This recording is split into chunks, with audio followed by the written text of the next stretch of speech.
Kapag mayroon tayong problema sa buhay, madalas ang kadalasang tinatakbuhan natin ay walang iba kundi ang ating mga magulang.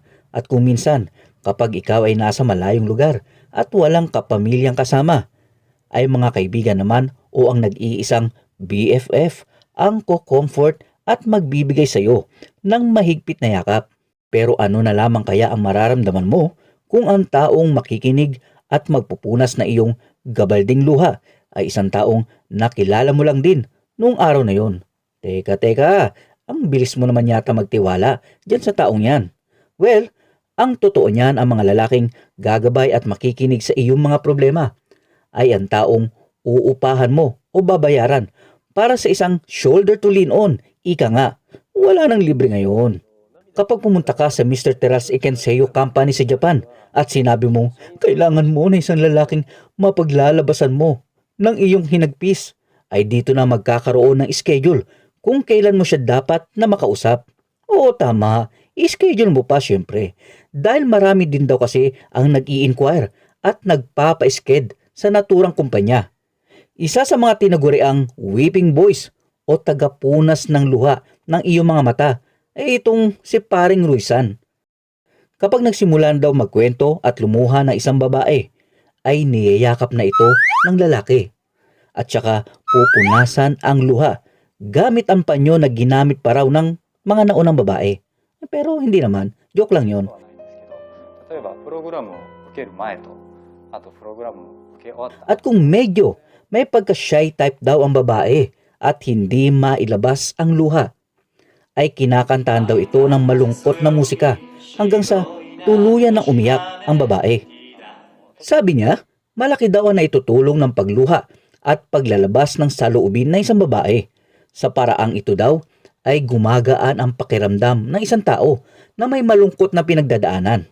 Ang tanong, magkano naman daw ang bayad sa serbisyo ng lalaking ito? Ayon sa kanila ay naglalaro daw sa 7,900 na yen o mahigit 3,000 ang bayad. Ang ibinabayad ng babae sa company na magbibigay sa kanya ng serbisyo. Nabuo daw ang nasabing serbisyo ng mga weeping boys dahil na rin sa pag-aalala ng Japan dahil sa pagkikimkim ng kalungkutan ng ilang mga kababaihan sa nasabing bansa. At ang nag-trigger daw sa founder nito na magkaroon ng kakaibang serbisyo ay noong minsan daw sa kanyang divorce ceremony ay nabanggit daw na isang ginang ang ganito. Malaking tulong po talaga ang pag-iyak para maibsan kahit papaano ang sakit na nararamdaman ko. Kaya ito na nga at naisip na paraan ni Hitaki Terai na founder nito. Minsan pa nga sa mismong opisina kung saan nagtatrabaho ang babae, ginaganap ang sabing iyakan. Nakakatulong din daw kasi sa isang may pinagdadaanan kung sa paglabas niya daw ng kwarto pagkatapos ng mga seremonyas ay mahigpit daw siyang yayakapin ng kanyang mga katrabaho. Mas maganda daw ang pangyayaring ito para sa magandang samahan ng mga kapwa niya, empleyado.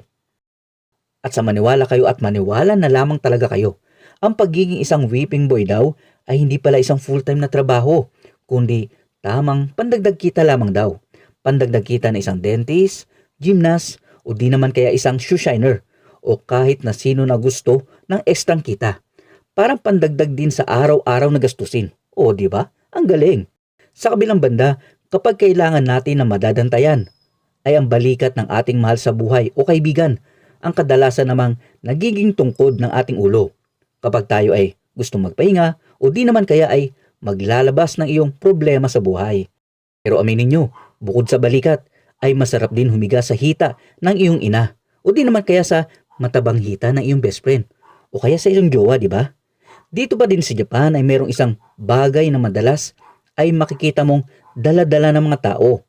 Hindi ito isang manikin ha, kundi isang malambot lang na tila unan na may korting hita. Ang tawag sa Japan nito ay Hisamakura Lap Pillow. Ang korte nito ay tila isang hita ng babaeng nakaluhod na naka-Japanese style. Malambot at talagang komportable upang gawing unan. December 14, 2004 pa noong unang ipakilala ang nasabing unan sa buong Japan. At madalas pa nga, ito daw ay ginagawang pangregalo sa mga okasyon. Stress ka ba? Pwede sa'yo ito. Ang bagay daw na ito ay nakakatulong para pa din sa taong minsan ay nakakaranas ng stress. Ikaw yata yun.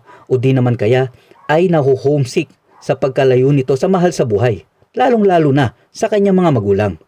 Ang nire-represent daw kasi ng lap pillow na ito, na para bang ito daw isang hita ng ina na kinocomfort ang anak sa matinding pagod sa trabaho. Kaya madalas daw, lalo na sa mga airport sa Japan, ay may makikita kang may mga dala nito dahil mapapalayo na naman daw sila sa kanilang tahanan o kanilang mga magulang. Gusto nyo ba ng ganitong kaalaman at facts? I-comment nyo lang po ang salitang yes dyan sa ibaba. Sige na, huwag ka na mahiya. Bye-bye.